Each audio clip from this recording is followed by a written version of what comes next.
uur hooyuu ku soo barbaariyay ifkuu keenay maana yacqal kama dhigana yacqal buu ka dhigay dadka caqli baa alla siiyey waxay ku dhaqmi lahaayeen manaajinuhu u dejiyey doorka rabbi baa uga marka qof walba oo bini aadam taladii ilaahay u dejiyey tala uga run lama arkaayo dhibkana waxaa keena markii manhajka ilaahay uu dejiyey talada ilaahay dadku ay daba maraan dhibaatay la kulmaan saddex baa alla u waajibiyey bini aadamku markay gacantoodu qatl ay isugu sameeyaan saddex baana mudan inay isku wareejiyaan oo ka wada hadlaan meeshaas dawladda ka jirto ummadda dhan bay mas'uul ka tahay inay u xaqsoortayna mas'uul uga tahay ay kala ilaalisana madluumka dhibka la gaarsiiyey iyo dhibgeystaha labadaasna talada ayagay ka go'daa inay isku soo wareejiyaan annagu intanadaan tacaawun baan ahaynoo wanaaggaan tacaawunayna آخر waxay ku hoogan doontaa waliyu damka waan la wareegnay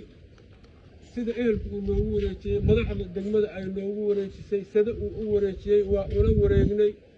wixii kale ayagu u daba yaalana waa ka wada hadli doonaa assalaamu calaykum waraxmatullaahi wabarakaatu waxaan cod soo celinayaa marka madaxdii awal baahisay oo ka howlgashay inay haddana noo hayaan intii dib aan isugu soo noqonayno haddii ilaahay yidhaaho intaas laga codsi madaxda soo celinay assalaamu calaykum waraxmatullaahi wabarakaatu waa mahadsantihiin ninka waa linku wareejiyey talow haddaan nahay baashi sida annagana marka codsi baa noo daba yeela anoo afka baashi sida ku hadlahaya maadaama ninka linku wareejiyey maya codsigaan joojinaynaa haddaan joojinaynaa inta la joogo waxaan rabnaa mataqaana inaan gobol sida idiin taallo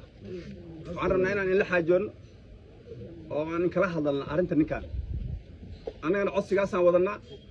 ninka waxa weeye waa sida baan rabaa inuu wax intaan ka weydiiyo waan in kulan inaan weydiiyo waxaad idinkana weydiin lahaydaan way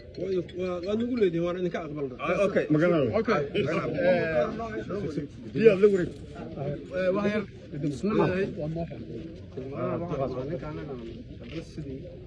waxaa horta mahadsan nimankii ehelka ahaa oo imaaday oo ninkan uu ka dhashay wax dilay sida sharafta leh inay wareejiyaan go'aansaday wixii laga yeelayay taladeeda wuxuu ilaahay ugu targalo noqonaya sidiisa aad wax ka bedel karta mid taliyada saligoo gacanta ku haya sagal aad buu u mahadsan yahay tali sida aad noogu haysa ninka noogu hay arrintiisu waa laga tashanayaa wax alla wixii la soo galto oo buuq lahayn oo lagu wala qanacsan yahay la marinayo aad u mahadsan guuleysta shirku waa noo xareeyay waa la wareegay